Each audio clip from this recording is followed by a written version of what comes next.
Ils m'ont dit, tu es libre, libre de penser ce que tu dis, mais sache qu'on viendra t'interdire de dire ce que tu penses.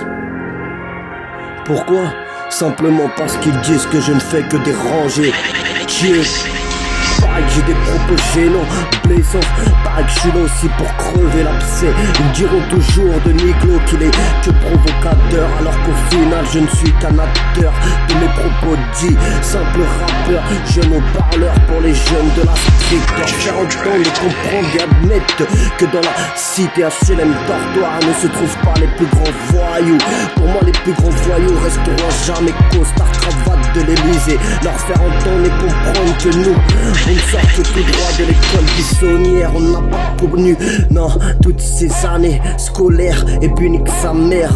Mes propos sont vrais, mes propos sont frais.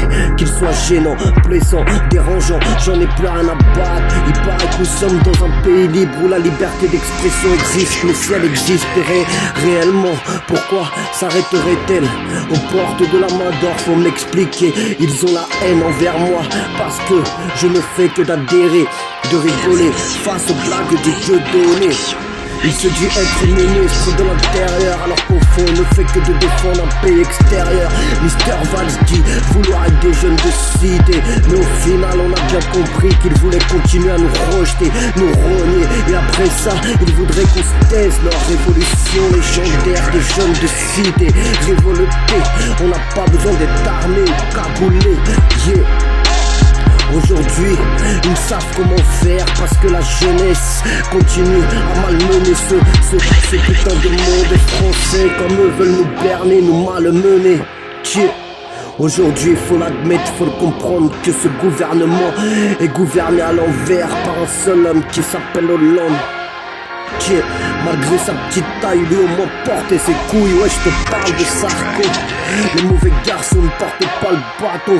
Les mauvais garçons portaient le caleçon lorsqu'il fallait se taper face à tous ces flics. On était là, enragés, engagés, prêts à dégainer, prêts à en découdre. Mais aujourd'hui, c'est les coudes serrés, réunis, reliés, qu'on va tous venir les faire jouer et déraper.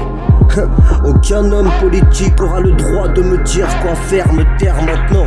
D'ailleurs eux font les girouettes lors du dîner du Crift, des simples marionnettes. Moi je n'adhère pas à toutes les conneries de la franc-maçonnerie. Non, Niglo est venu observer, toucher, percer l'abcès. Je sais qu'après ça on dira que je ne fais que déranger sur politiquement incorrect.